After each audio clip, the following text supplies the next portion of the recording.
Bonjour à tous, bonjour à toutes, bienvenue dans Tailgate, le podcast 100% NFL des équipes de The Free Agent. Ça y est, c'est terminé, la saison 2023 de NFL a rendu son verdict. Les Chiefs de Kansas City sont donc champions pour la deuxième année consécutive. On va évidemment revenir pendant ce podcast sur tout ce qui s'est passé lors de ce Super Bowl 58 qui s'est tenu à Las Vegas. Un Super Bowl qui nous a tenu en haleine jusqu'à quasiment 5h du matin, 4h45, avec une prolongation, avec des temps forts, des temps faibles de tous les côtés. On va essayer de débriefer un petit peu tout ce qui s'est passé. Avec moi, les deux des trois personnes qui vous ont accompagné, on salue Arthur qui est pas là aujourd'hui, qui vous ont accompagné pendant tout le live du Super Bowl sur Twitch, et merci à vous de nous avoir suivis sur ce live au passage. C'est Vince d'abord. Salut Vince, comment ça va? Eh bien, salut tout le monde, bonjour à toutes les personnes et à toutes les personnes qui nous suivent au travers de ces podcasts et donc en live hier soir.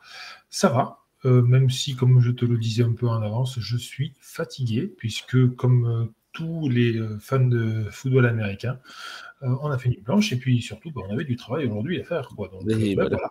voilà. Et voilà, nous sommes pris par la NFL, même quand la NFL s'arrête, c'est un truc de fou. Et celui qui a dû, en plus, on dit qu'on récupère mieux après une victoire, il va nous dire comment on récupère après une défaite. Salut mon Seb, comment ça va? Bonsoir Flav, bonsoir Vincent, bonsoir à toutes. C'est la première fois qu'on peut te vanner de la saison sur une défaite. Alors bon, Voilà, exactement. C'est donc, et je l'ai bien mérité, il faut bien le dire. Ça va être un petit peu le podcast de la décevance pour moi, le podcast de la désillusion, les podcasts des espoirs qui se sont effondrés sous nos yeux, comme ce moment où le parpaing de la réalité s'écrase sur la tartelette aux fraises de nos illusions. Voilà. C'est tout à fait. Je ne sais comment rebondir après ça. Il faut rien dire là.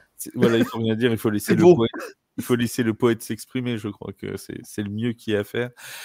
Blague mise à part, j'informe avant qu'on passe au débriefing de ce Super Bowl 58 nos amis auditeurs que l'on continuera à faire 2 podcasts par semaine jusqu'à normalement à peu près la fin du mois de mars, aux alentours de mi-mars, fin mars.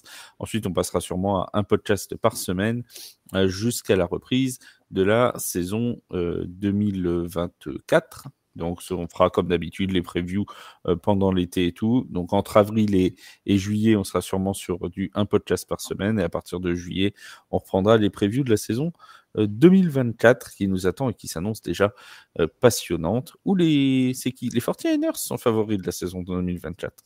Une fois de plus. Vont-ils gagner?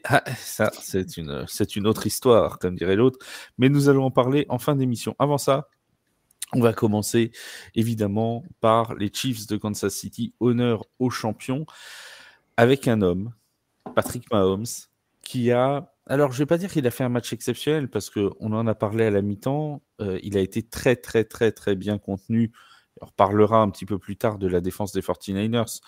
Il a été plutôt bien contenu dans cette première période, Patrick Mahomes, mais dès qu'il a décidé d'accélérer, Vince, il a semblé tout de même assez inarrêtable.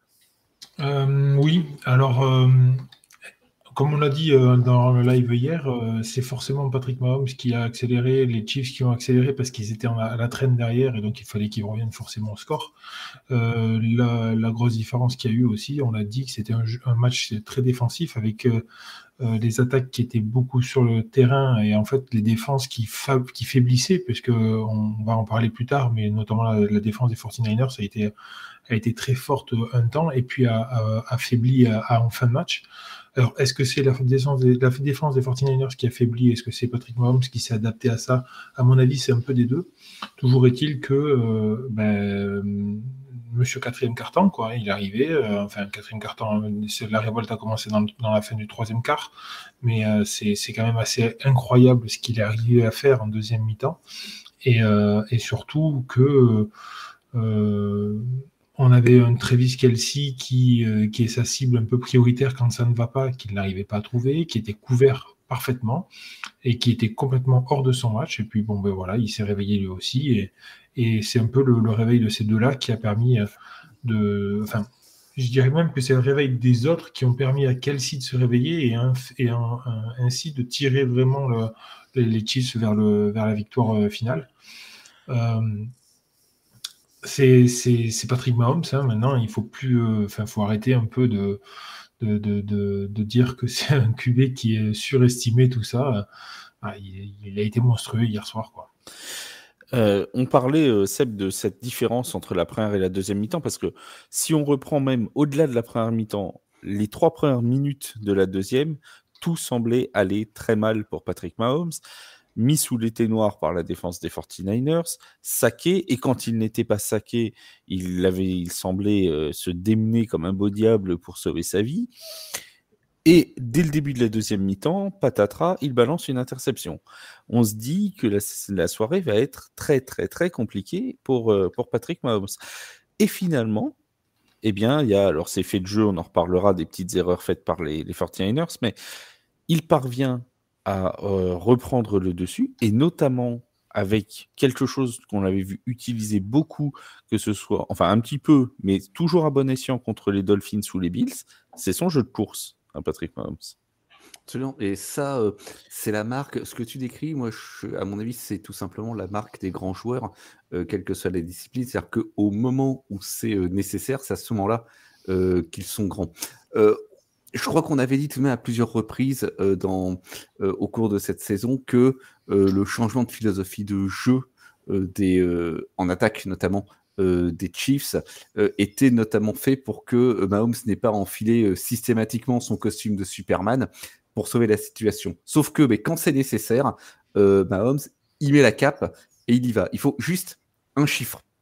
C'est vrai que statistiquement, on pourrait dire que sa fiche, elle n'est pas fofolle. Il lance 333 yards, il fait un 34 sur 46, très honorable. 2 touchdowns, une interception. Il ajoute 66 yards à la course. Ça fait 399 yards au total. Les Chiefs, ils ont produit 455 total yards sur le match. Il est responsable à lui seul de 400 pour arrondir. En gros, 90%, entre 80 et 90%. À la grosse, 90% du rendement offensif des Chiefs, c'est lui. Et je ne comprends pas les polémiques que j'ai pu voir sur les réseaux au sujet du fait qu'on lui attribue le titre de meilleur joueur du match. J'allais y venir. Ouais. Ah, désolé, je te coupe les Non, mais de toute façon, j'allais vous faire réagir tous les deux sur cette polémique qui a enflé sur les réseaux sociaux. Alors après, qu'on s'entende, hein, l'avis de tout le monde est respectable, et on ne prétend pas que Patrick Mahomes nous détenir la vérité. Moi, personnellement, dans l'article que j'ai écrit quand le titre lui a été donné de MVP du Super Bowl, j'ai écrit à la fin de l'article que pour moi, le titre était amplement mérité. C'est mon avis personnel que j'ai mis dans l'article. Après, on peut entendre que d'autres auraient voulu le donner à Christian McCaffrey, à Harrison Butker, à un défenseur, voilà. C'est vrai que ça a été un Super Bowl très défensif. On aurait pu récompenser un membre de la défense aussi. Ça pouvait s'entendre. Mais quand même, Patrick Mahomes, moi, je donne mon avis et puis après, vous donnerez le vôtre. Patrick Mahomes, c'est quand même celui qui, quand la situation était quasi perdu, a su faire une course de 20 yards pour aller débloquer la situation. C'est celui qui a su trouver, alors que c'était plus que compliqué, des solutions à la passe, que ce soit avec Travis Kelce ou avec Mecole Hardman en fin de match, ou avec une très belle passe d'ailleurs en première mi-temps aussi sur Mecole Hardman. C'est aussi celui qui, en prolongation, 4e tentative à jouer, c'est lui qui y va. Et juste avant, quand il faut gagner la première tentative, il y va aussi à la course, et il y va sans glisser, hein, Patrick Mahomes. Il baisse le casque et il y va. Hein. Il baisse les épaules, et il affronte 2 défenseurs, il y va en patron, quoi. Voilà. Et donc, il y a un moment, celui qui a fait avancer les Chiefs, moi je suis désolé, pour moi la notion de MVP du Super Bowl, c'est, parce que ça revient très souvent dans l'équipe qui a gagné, c'est qui a été la personne qui a le plus favorisé le fait de gagner. Patrick Mahomes, pour moi, alors oui, il y a Harrison Butker qui met les points au pied, mais presque des points attendus, si j'ose dire. Il tape des coups de pied de 50 yards sous un dôme. Bon, voilà. là, Patrick Mahomes, vraiment, il a permis aux Chiefs d'aller chercher ce Super Bowl. Je pense que tu mets un autre quarterback que Patrick Mahomes. Hier, les Chiefs perdent. Moi, je suis assez persuadé de ça et je comprends pas cette espèce de petite polémique. Je ne voyais pas qui d'autre pouvait se voir décerner ce trophée à l'issue du match et avec ce résultat. Non, amplement mérité en ce qui me concerne. Et c'est Oui, pareil, moi, ouais, je suis assez d'accord, et puis je vais aussi rajouter aussi autre chose, moi je veux bien à la limite ne pas le donner à Mahomes, pourquoi pas, mais on le donne à qui? Kelsey en attaque n'a pas été hyper dominant. Kelsey il fait 93 yards, dont la plupart sur la fin de match. Moi, on l'a pas beaucoup vu. Non, ok, il fait des yards, mais on l'a pas beaucoup vu. Pacheco, il perd quand même un ballon en début qui est un peu gênant, et puis il n'est pas non plus hyper dominant dans le match. Non, de la défense, la défense fait un bon match, la défense des Chiefs, mais il n'y a pas quelqu'un qui domine. Autant on s'est posé la question hier pendant le live si c'était les Niners qui l'emportaient, qui aurait pu avoir le MVP. On avait mis Bosa, pourquoi pas, parce qu'effectivement il était sur toutes les pressions. Alors moi personnellement, pas un qui a dominé tant que ça, je trouve. On en reparlera tout à l'heure, mais si ça avait été côté Niners, je la donnais à Jawan Jennings. Le mec, il lance une passe de touchdown, il marque un touchdown. Perso, moi, je le donnais à Jennings, le MVP. Ouais, mais bon, vraiment, bref, on en parlera tout à l'heure. On en parlera tout à l'heure, mais voilà, c'est vraiment pour moi le gars qui a fait changer. Avec McCaffrey aussi, ça pouvait s'entendre. Mais pour que ce soit élu dans l'équipe perdante, il faut vraiment qu'il y ait une prestation de mammouth. Ça n'existe pas. Si Christian McCaffrey avait fait 250 yards à la course et 3 touchdowns, même en perdant, peut-être qu'il aurait eu le MVP. Mais c'est quasi impossible. Là, tu es obligé de choisir chez les Chiefs, quasiment. Et là, c'est ce que tu disais, Vince. Chez les Chiefs, qui mieux que Patrick Mahomes mérite ce titre? Moi, je veux bien qu'on le donne à quelqu'un d'autre, mais il va falloir me sortir un nom. Parce que même dans la défense, t'as Bolton qui fait un bon match. T'as Karl... 1-2, je vais y arriver. T'as Karl... Bon, non, je ne vais pas y arriver. Quelqu'un me le sort, Karlaftis. Tu vois qui recouvre un fumble. Voilà, bon, ça reste. Je vois vraiment pas à qui on peut le donner d'autre que Patrick Mahomes. Donc après, les amis, n'hésitez pas sous le podcast à débattre de qui vous auriez mis MVP. Ça nous fait toujours plaisir d'avoir les avis des gens qui nous écoutent. Mais voilà, moi personnellement, je partais sur la candidature aussi de Patrick Mahomes, qui est donc pour la deuxième fois en 2 ans MVP du Super Bowl. Ce qui est déjà une jolie chose. Oui, puis il a que 28 ans, faut pas l'oublier. Et il a que 28 ans, ça tout à fait. C'est incroyable, il a vraiment un bel avenir là. Oui, on en parlera dans la dernière partie consacrée aux Chiefs, mais ça risque de durer encore un petit temps cette affaire. Juste avant de parler de ça, la défense quand même, on va revenir sur cette défense de Spagnuolo, parce que cette défense des Chiefs, on en a parlé en long, en large, en travers pendant 2 semaines avant ce duel contre les 49ers. Et pourtant, Seb, c'est encore elle qui a tenu la baraque. C'est encore elle qui fait que Patrick Mahomes peut donner la victoire aux Chiefs. Elle a plié souvent, elle a très peu rompu. Et c'est vraiment une victoire défensive de Kansas City.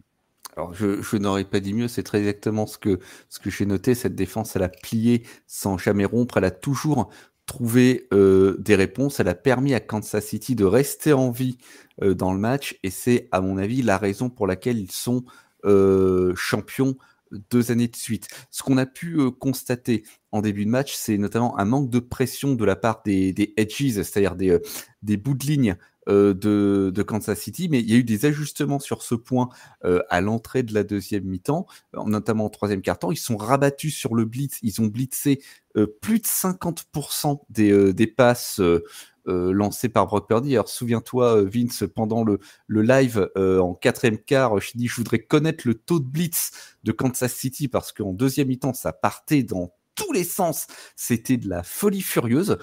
Ça partait du backfield, du secondary, c'était complètement fou.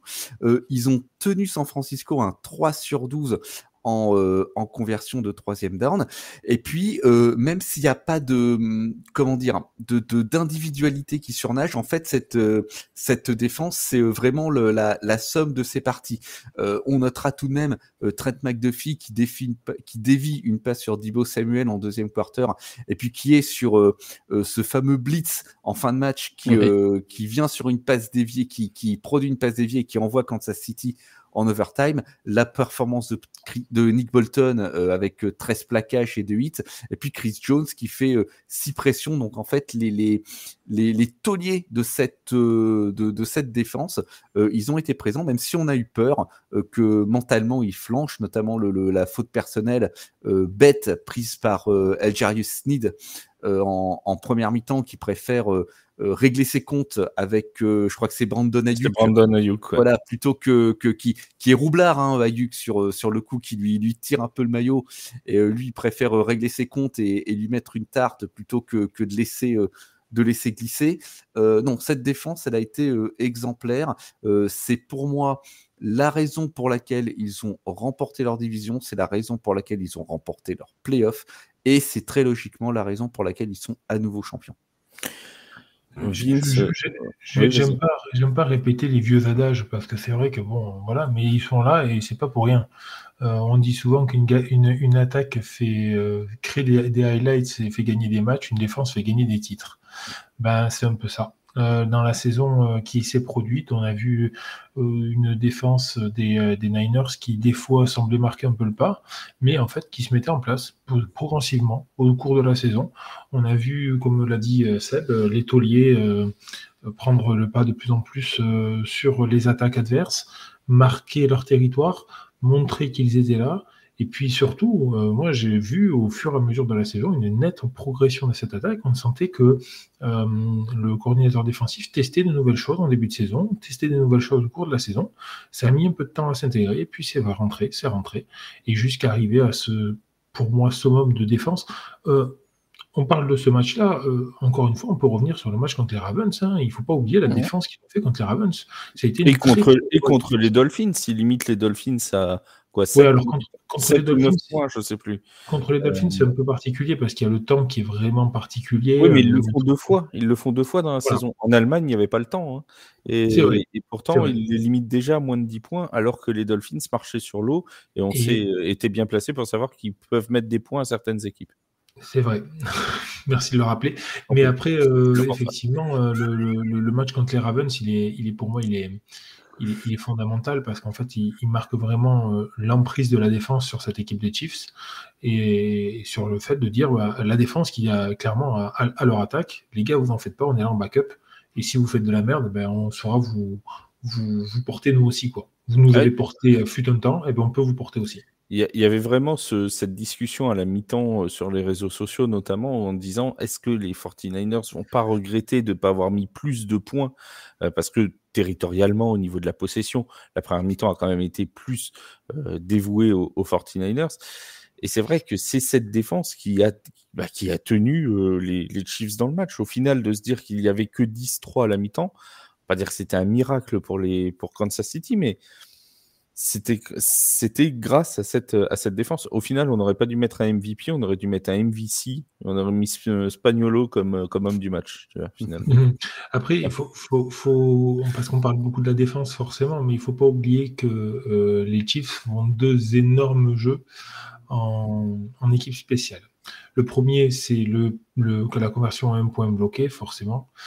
Et le deuxième, c'est bien involontairement pour les Niners, mais le ballon qui retombe sur la cheville du bloqueur, et donc qui remet le ballon en jeu, et les Niners et les Chiefs derrière qui peuvent recouvrir le ballon et rattaquer.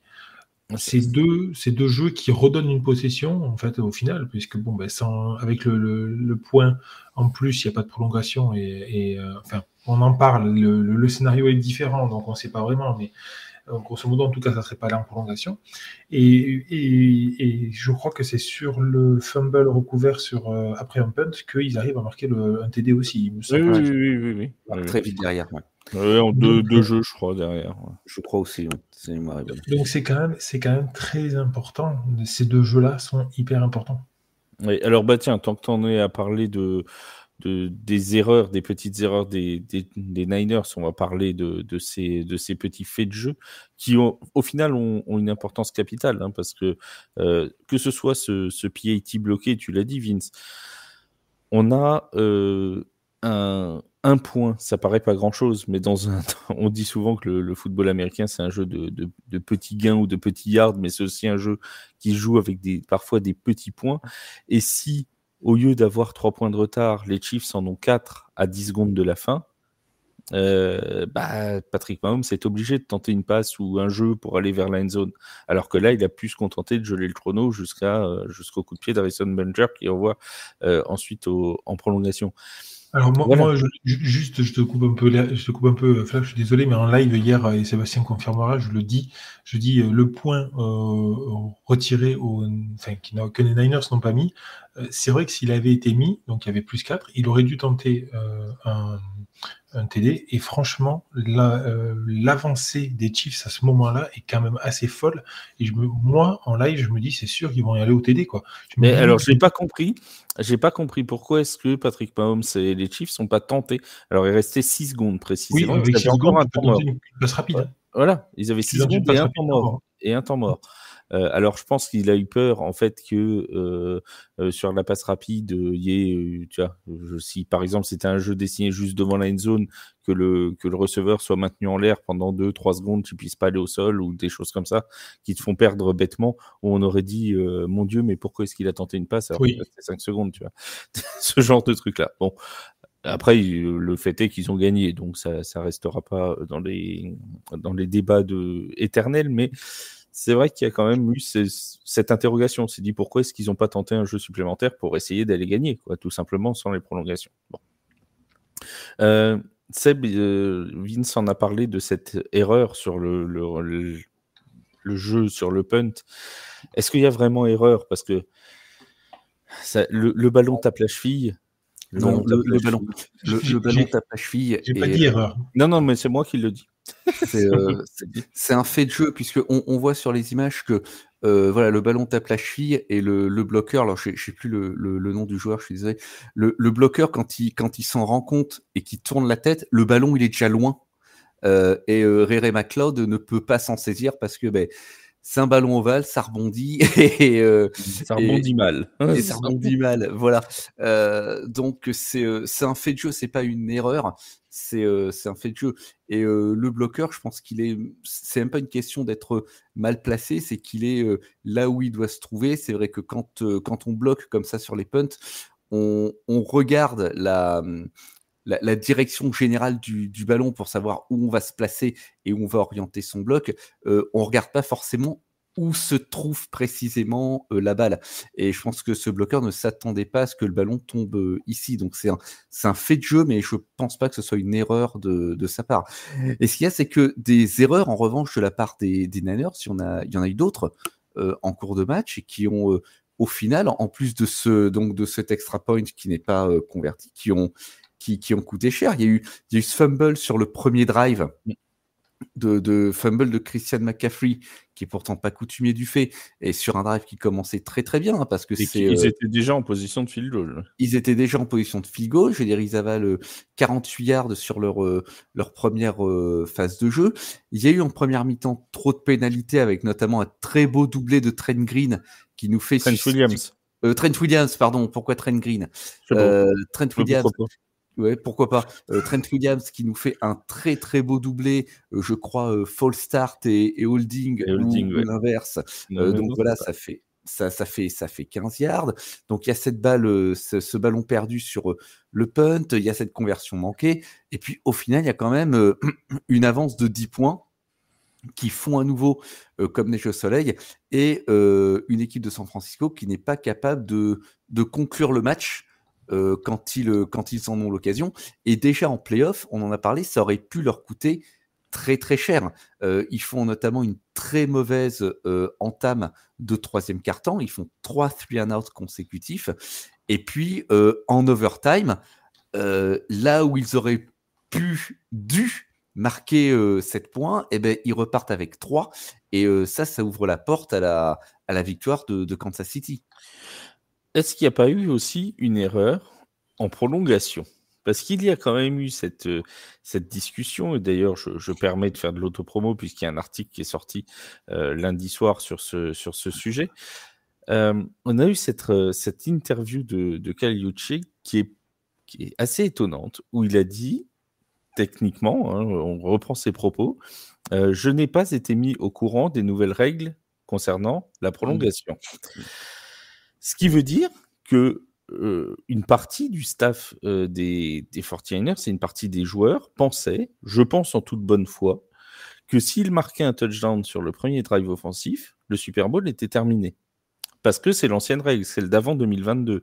Il y avait une équipe qui avait la possession, si elle marquait un touchdown, le match était terminé. Après le match entre Kansas City et Buffalo, on s'en rappelle tous en Divisional Round dans les playoffs 2021, il y avait eu ce débat en disant qu'il faut changer la règle de prolongation. D'ailleurs, elle est changée que pour les playoffs, parce qu'en saison régulière, il y a toujours le premier qui marque un touchdown a gagné.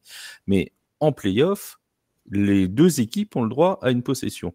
Et visiblement, ils n'étaient pas au courant, puisque Fred Warner remporte le coin toss et choisit de recevoir en premier. Patrick Mahomes a dit lui-même que de toute façon, si c'était lui qui avait gagné, il aurait choisi de donner le ballon aux 49ers. Donc tout le monde était content là-dessus.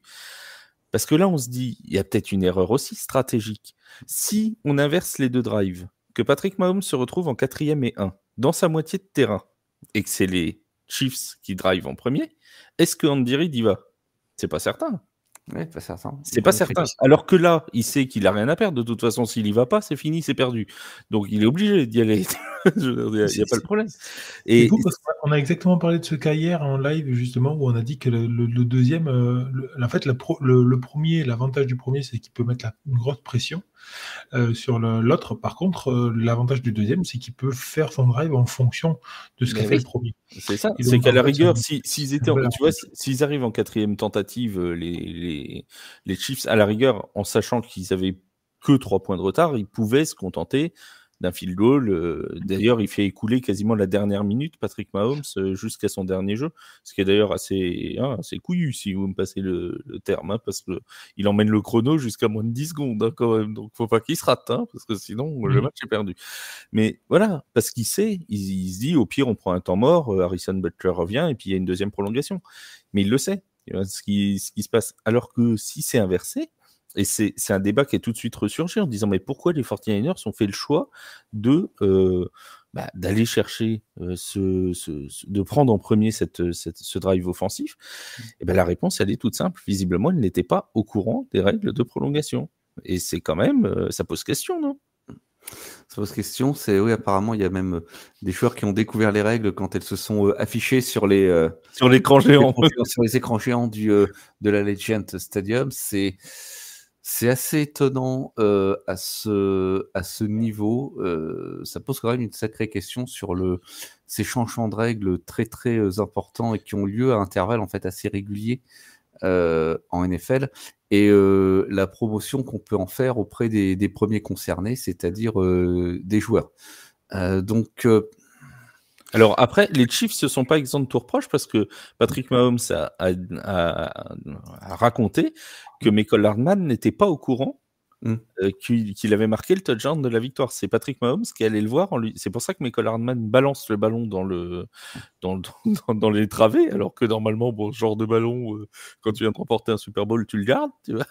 Et là, il l'a balancé dans les travées parce que pour lui, le match allait continuer, tu vois. Donc, il y a quand même une méconnaissance de la part des joueurs qui alors, j'ai envie de dire, qui d'un côté est assez affolante, mais d'un autre côté, est-ce que c'est pas la faute de la NFL aussi de nous faire des règles différentes pour les prolongations quand tu es en saison régulière et quand tu es en play-off, tu vois ? Ce serait pas plus simple d'uniformiser une fois pour toutes cette règle de la prolongation et de dire que ce soit en saison régulière ou en play-off, tu joues 15 minutes, parce qu'en saison régulière, c'est que 10, c'est pas 15, c'est même pas la même durée, et chacun a un drive, et puis après, une fois que les deux équipes ont eu chacun une chance, c'est la mort subite, le premier qui marque a gagné, quoi. Voilà. Mais au moins, tu laisses une chance aux deux, et ça, en saison régulière comme en playoff, non? Je sais pas, moi ça me semble tellement facile que je comprends pas. Non, ça semblerait logique, mais c'est une règle. Après, donc, on va repartir sur ce que tu viens de dire. Hein. Chaque équipe a un drive pour répondre. Et après, c'est de mort subite, donc c'est le premier qui gagne. Donc l'intérêt, c'est quand même de récupérer la balle en premier pour essayer d'aller marquer le TD. Après, tu te refais marquer un TD derrière, mais après, tu marques juste un field goal et tu as gagné. Donc, oui, ou alors tu fais plus simple, tu marques un TD et tu bloques l'attaque adverse. Oui, mais ce que je veux dire, c'est que si tu choisis de donner la première possession à l'équipe adverse, l'équipe récupère le ballon, attaque, met un TD, c'est bien, toi tu compenses, tu remets un TD derrière. Derrière, eux, il suffit juste d'un field goal et ils ont gagné. Donc c'est pareil. Bah non, c'est pas pareil. C'est pas pareil, parce que là, tu as eu 2 chances pour les stopper. Tu as eu 2 chances, alors que la première fois, tu n'en as qu'une. Pour moi, mais la deuxième chance, c'est une mort subite. Donc, je sais pas. De toute façon, il y a bien un moment où il va falloir que le match il s'arrête. On va pas les emmener pendant 20 heures non plus. Les pauvres. C'est un débat sans fin, à mon avis, on l'aura tout le temps. Quoi qu'il arrive, là où je te rejoins clairement, c'est que la règle différente entre les playoffs et la saison régulière, alors le fait de dire qu'on met qu'une seule prolongation en saison régulière, alors qu'en oui, c'est à la rigueur, il y a un match nul à la rigueur. Ça joue bien, mais sinon, oui, il doit y avoir une seule et même règle pour tout. C'est logique. Oui, qui est la règle du match nul, qu'au bout d'une prolongation en saison régulière, c'est déjà assez pénible. 17 matchs pour eux physiquement. Que tu ne fasses pas traîner un match une demi-heure ou 3 quarts d'heure de plus, ça je l'entends tout à fait. Tu mets une seule prolongation, il n'y a pas de souci. Mais pour au moins que les règles soient uniformisées sur le nombre de possessions, etc., ça me semblerait quand même être la moindre des choses. En tout cas, voilà, visiblement, les règles n'étaient pas tout à fait bien connues de la part des... Et ça peut sembler étonnant, on peut se dire à ce niveau-là, tu joues le Super Bowl quand même, mais tu connais pas les règles de prolongation. Oui, voilà, c'est ainsi. Ça fait partie sans doute de ces petites erreurs qui ont été laissées par San Francisco, et peut-être que s'ils avaient été au courant, ça aurait été différent. Faudrait vérifier, mais je crois que c'était la première fois que cette règle entrait en vigueur. Hein. Il me semble que c'était le premier match de play-off depuis l'entrée en vigueur de la règle. Je crois bien. Qui se jouait comme ça. Donc, ils ont quelque part, si j'ose dire, ce bénéfice-là de se dire que ça ne s'était jamais vu. Je crois que depuis 2022, il n'y avait pas eu de match de play-off qui est allé en prolongation, donc on n'avait pas eu encore le cas de figure. Là, je m'appuie vraiment sur la mémoire, mais il ne me semble pas. Voilà, donc voilà. Donc ça donne une petite excuse supplémentaire, si tant est qu'ils en aient besoin. On va revenir un petit peu. Ce que je trouve étonnant, c'est qu'on a appris que les joueurs avaient appris la règle en lisant le jumbotron ou les écrans en tout cas du stade. Et ça, franchement, ça m'étonne assez que les joueurs perdent de l'influx à regarder les images et les règles, à prendre du temps à lire ça pendant le match. Justement, normalement, tu es censé connaître tout, donc tu ne vas pas confirmer ça. Je suis assez surpris de ça. T'imagines Fred Warner qui va voir Patrick Mahomes qui me dit « T'étais au courant de cette règle-là, toi, tu savais que ça on ne peut pas aller voir l'arbitre pour changer la râle. Donc, on le voit souvent en NBA, les joueurs qui regardent les jumbotrons juste pour voir les replays et essayer de râler un peu auprès de l'arbitre. Mais là, en NFL, ça n'existe pas, ça. Donc, bon, je sais pas. Bizarre. Ouais. En tout cas, donc, revenons un petit peu à quelque chose qui a très bien marché du côté des 49ers dans cette partie, c'est la défense. Une défense qui a, on l'a dit, été très très efficace. 3 sacs sur Patrick Mahomes et un nombre de sacs qui sont pas passés loin aussi, qu'on pourrait compter presque sur les doigts de 2 mains. On a eu vraiment une défense des 49ers, Seb, qu'on a vraiment retrouvé la défense de la saison régulière. Absolument. Notamment, ils ont limité Isaiah Pacheco à 59 yards en 18 courses. Et puis, sur 3 quarts-temps, presque 4, pour Kansas City, le bilan, c'est 6 punts, un fumble, une interception, un field goal et un touchdown. Bosa qui a fait un travail énorme avec 10 pressions sur 48 rushs, donc un taux de pression de plus de 20%. La défense, elle craque entre guillemets vraiment en fin de match quand justement Kansas City retrouve cet influx en attaque, que Patrick Mahomes décide de prendre les choses en main, que la connexion avec Travis Kelce se refait. Mais néanmoins, on a retrouvé en effet la défense qui avait terrifié tant de monde en saison régulière. C'était rassurant. Faut souligner aussi le gros travail qu'a fait Chase Young sur ce match qui reste une addition décisive à cette ligne défensive qui est déjà terrifiante. Il y a un motif de satisfaction, c'est sur la fin de match que ça craque, ça craque complètement, mais parce que voilà, Kansas City était trop fort ce soir-là. Et en parlant d'équipes qui craquent, il faut savoir que, le saviez-tu, Kyle Shanahan est impliqué dans les 2 seules défaites en prolongation de l'histoire de Super Bowl, puisqu'il était offensive coordinateur des Falcons d'Atlanta l'année où l'année où on va pas rappeler l'année où, parce que sinon Jordan va nous en vouloir encore. Voilà, donc c'est voilà, il y a eu 2 prolongations dans l'histoire du Super Bowl, et Shanahan, malheureusement pour lui, les 2 fois il est du côté de l'équipe perdante.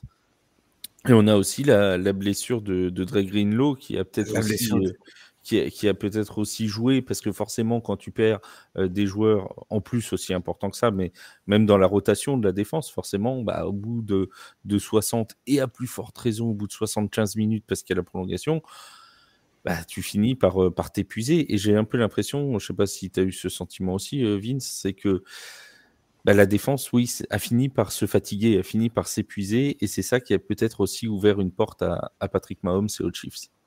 Mais comme on le dit, une attaque, quand tu fais ton huddle, tu sais ce que tu vas faire en attaque et tu sais quel jeu tu vas faire. Donc tu sais que tel joueur doit se déplacer là, tout ça.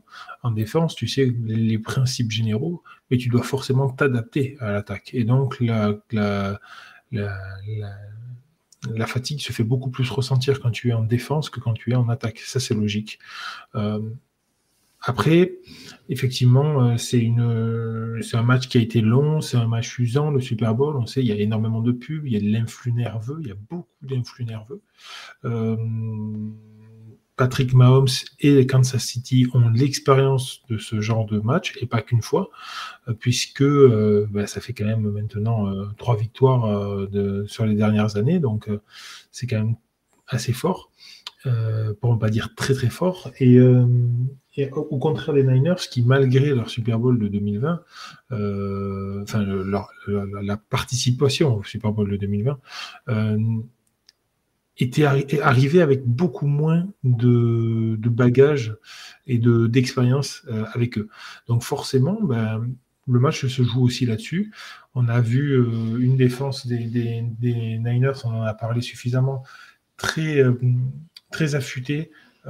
Bossa, je suis désolé, je vais regarder un peu. Voilà, c'est Armstead qui m'a fait beaucoup, une très grosse impression, moi, je trouve, avec Armstead, Fred Warner, tout cela. Donc, c'est des gens qui ont vraiment participé à la force collective de la défense. Mais forcément, à force de passer du temps, Patrick Mahomes a réussi à trouver les premières brèches. On l'a vu, Travis Kelce était vraiment muselé, et je trouve que le travail défensif pour protéger, pour empêcher les passes vers Travis Kelce était fabuleux. Et derrière, par contre, il a fallu commencer à compenser un petit peu. On a vu des passes sur d'autres receveurs. Donc, les safeties ont un peu abandonné Kelce pour se concentrer sur les autres. Et Mahomes a retrouvé Kelce, et voilà, c'est passé comme ça. Ça a beaucoup joué, effectivement, sur la fin de match, sur des tracés courts du côté des Chiefs de Kansas City qui avançaient par petits gains.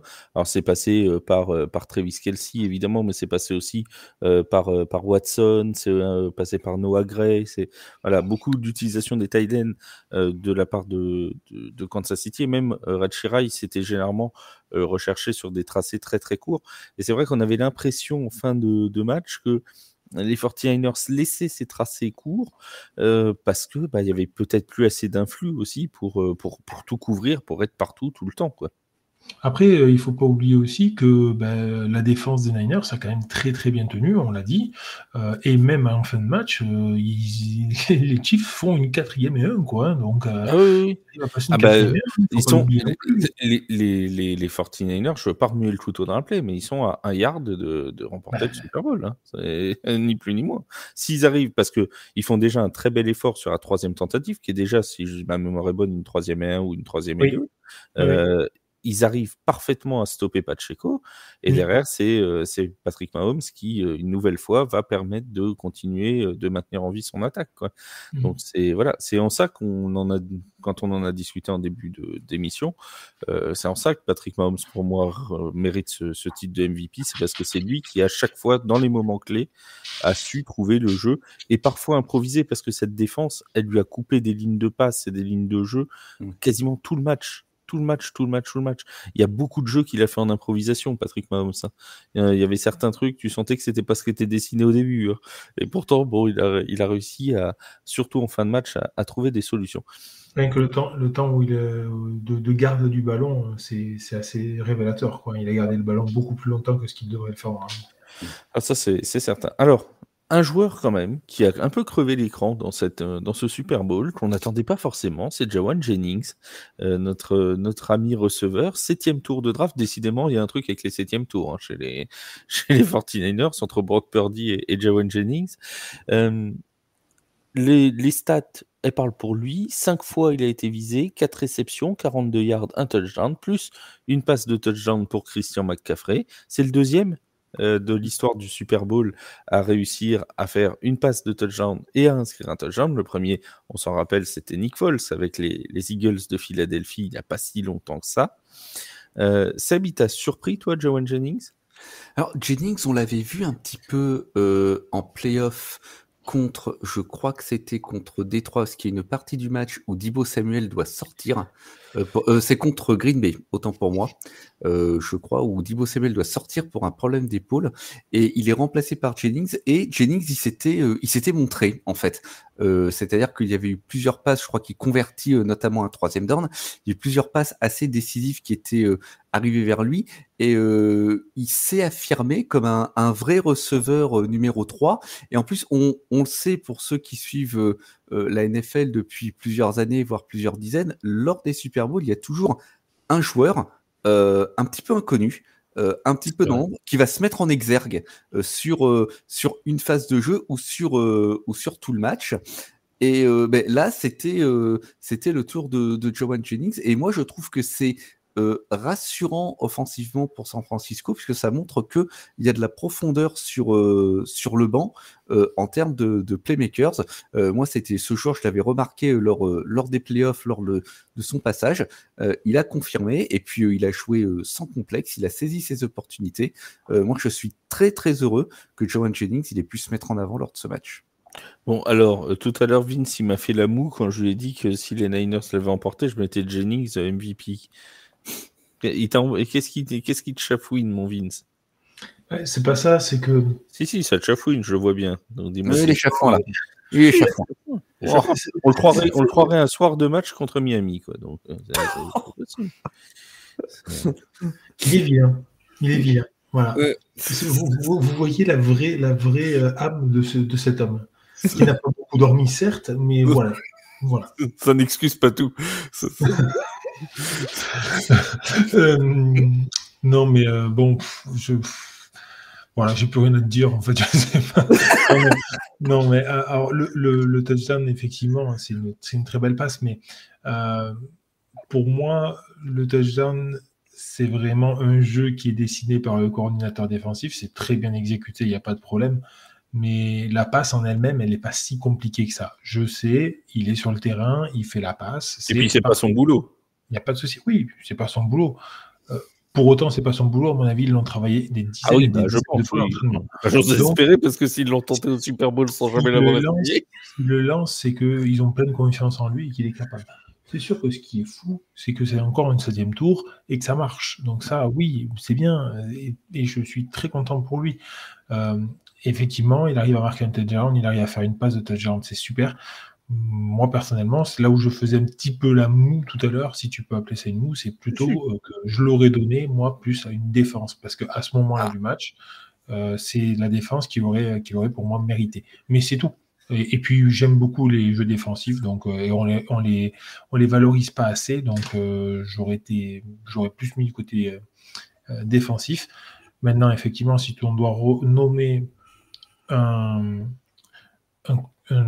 MVP offensif côté Niners malgré la défaite, c'est soit lui, soit McCaffrey. Et McCaffrey, malheureusement, je pense que le fumble qu'il perd sur le premier drive coûte très très cher, mine de rien. Et donc, Jennings part favori pour moi. Tiens, d'ailleurs, ça m'intéresse, Seb. Imaginons que dans un monde parallèle, un univers parallèle, Patrick Mahomes ait été stoppé sur la 4e tentative et donc que les 49ers se soient imposés 22-19. Tu donnais le MVP à qui ? Ah, compliqué. Ça aurait effectivement pu être pour un défenseur, peut-être Nick Bosa. Christian McCaffrey en attaque, pourquoi pas, 80 yards au sol et 80 yards à la passe. Après, il faut voir que au sol, il a quand même été relativement bien tenu en respect par la défense des Chiefs, parce que ces 80 yards en 22 courses, ça fait 3,64 yards de moyenne, pour être précis, par portée. C'est pas fifou hein, comme moyenne pour un running back, en particulier pour un running back de sa trempe qui est plus habitué à du 4, voire du 4,5 yards par portée. Le match a été tellement fermé offensivement pendant quasiment les 3/4 de son déroulé que c'est très difficile sur l'offense de trouver qui aurait pu remporter ce titre. Purdy, pourquoi pas, parce que c'est le quarterback, pourquoi pas. Bon, question qui est trop dans l'expectative ou la prérogative pour vraiment être répondue à mon avis. Après, là, tu parles de Purdy, potentiel MVP. Quand tu vois déjà le scandale que ça fait chez certains, alors je suis bien d'accord. Oui. Je suis pas d'accord, mais le scandale que ça fait de donner Mahomes MVP, alors là, si tu donnes Purdy MVP sur un match comme ça, pour moi, là, il y a. C'est pas scandale, mais il y a plus débat pour moi. Ouais. Oui, donc je suis absolument d'accord sur. Et on en parlait hier en live, Flav, à un moment donné, à tel point les deux defensive line des Niners qui ont été très très forts en duo. Il y avait Bosa et l'autre c'est Armstead, je crois, qui ont été très forts. Et justement, à un moment donné, on en parlait, on a dit est-ce que pour la première fois depuis très longtemps, on n'aurait pas de nouveau un double MVP défensif, comme ça avait été le cas. Et parce que c'est vrai que les deux ont été très très forts, moi je trouve. Est-ce que je voulais dire oui, finir ce podcast et cette saison 2023 par un peu de perspective, les amis. Projetons-nous ensemble. Oui, je sais, mon Seb, tu vas me dire, oui, mais la vérité du terrain parlera. Mais je fais appel à tes dons de voyance à cette heure de podcast, tu vois. Et comme tu n'as pas beaucoup dormi, tu lis dans ce que tu veux, ton marc de café, un œuf ou ce qui te fait plaisir. Mais il va falloir qu'on lise un peu. On a parlé tout à l'heure de Patrick Mahomes. Il a 28 ans.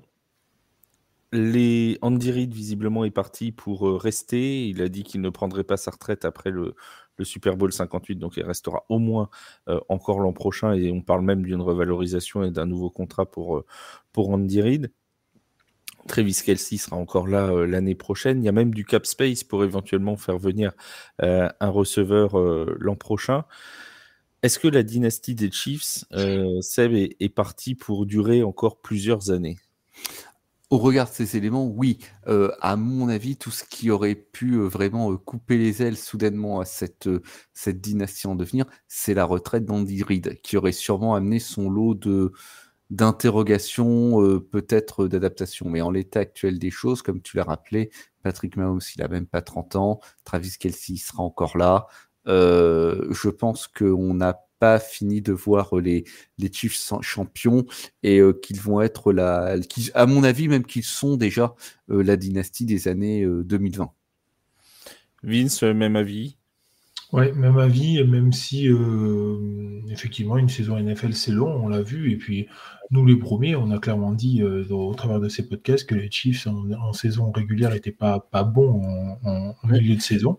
Ils ont su progresser là-dessus et félicitations à eux.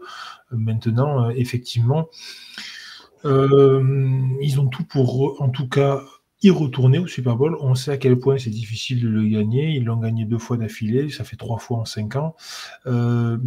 Oui, ils ont tout pour le regagner. Ils ont tout pour y retourner, en tout cas au Super Bowl. Moi, je vois les Niners qui sont quand même bien armés et qui ont pris de l'expérience. J'espère qu'ils y retourneront rapidement et pas qu'ils laisseront passer 4 ans comme la dernière fois, où malheureusement, durant les 4 années, il y a eu beaucoup de turnover dans l'effectif. S'ils y retournent rapidement, ça peut être aussi une grosse rivalité qui va... Et beaucoup de finales de conférence perdues aussi. Pardon ? Je disais beaucoup de finales de conférence perdues aussi. Oui. Et donc, mais bon, en tout cas, voilà, on est obligé de parler effectivement d'une dynastie des Chiefs, parce que maintenant, de toute façon, arriver à faire 3 titres en 5 ans, oui. Voilà, 3 victoires en 5 ans, c'est forcément une dynastie. Donc, tu l'as dit, tous les signaux sont positifs pour eux. De toute façon, il y a du cap space, il y a un Reid qui prolonge, il y a Kelsey, il y a beaucoup de choses qui vont bien de leur côté, quoi.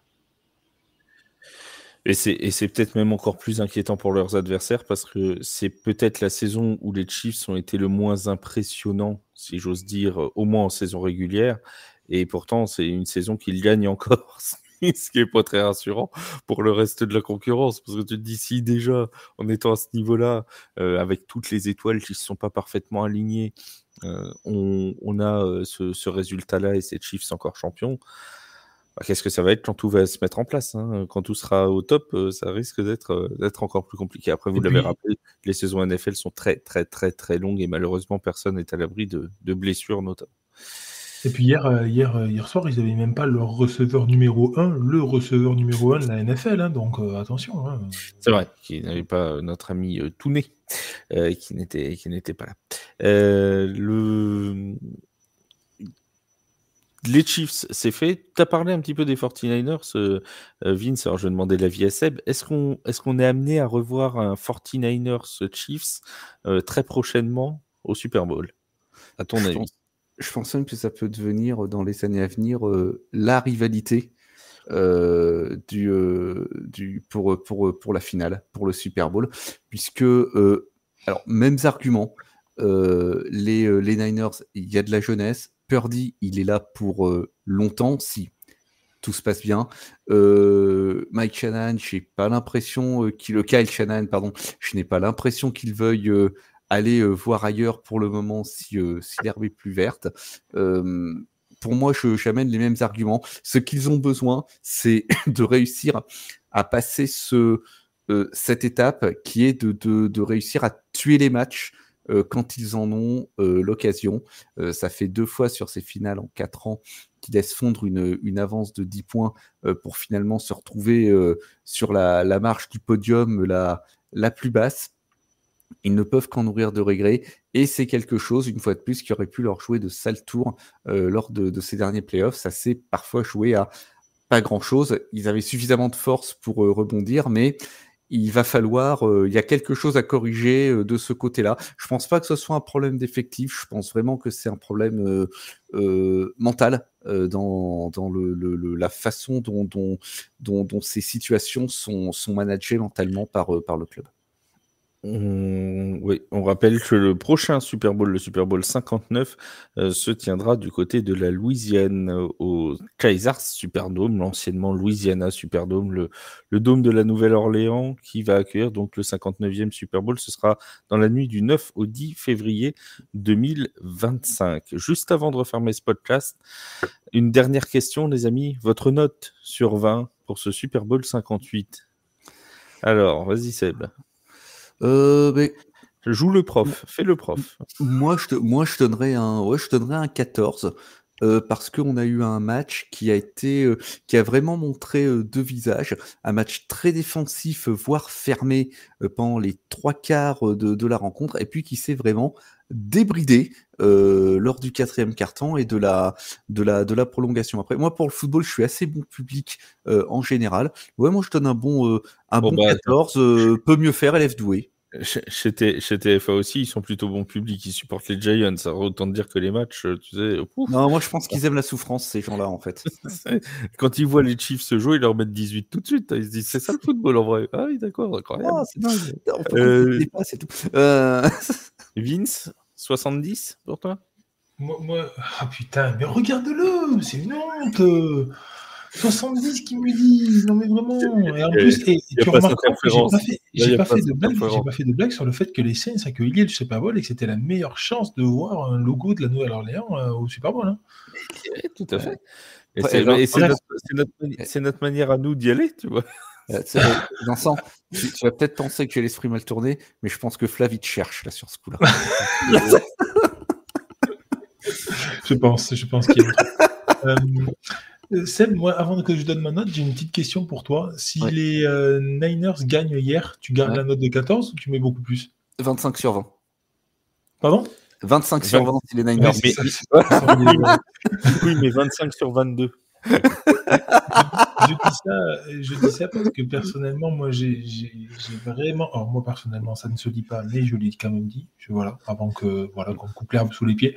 On demandera au chef de couper, c'est le spécialiste de la coupe.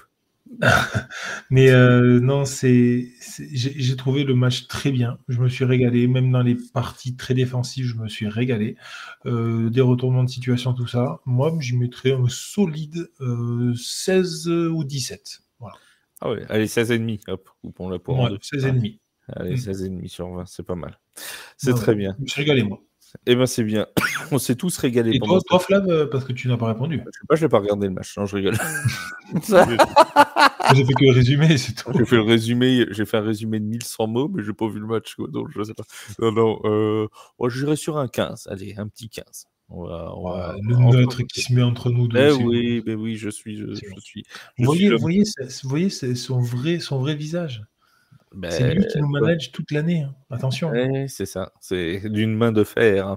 En parlant de cette année 2023, nous avons passé, je pense tous, Vince, Seb, moi, Arthur, Bertrand, Yaya, tous ceux qui vous ont, Romain, qui vous ont accompagné pendant ces nombreux podcasts, et bien sûr tous nos invités, une excellente saison 2023. C'est aussi grâce à vous, donc on vous remercie énormément. Évidemment, le foot US ne s'arrête pas sur TFA, il y a encore la D1 Elite, il y a encore le LF, et il y a toute l'actualité de l'intersaison en NFL, on fera les reviews de la saison, on parlera de la free agency, on parlera de la draft évidemment quand elle arrivera, bref, plein de choses encore sur la NFL et sur le foot US, que ce soit en France ou en Europe. Merci encore à tous de nous suivre au quotidien, et n'hésitez pas à aller sur le site et l'application de TFA pour lire nos articles, bien évidemment. Mon cher Seb, mon cher Vincent, merci beaucoup à vous deux.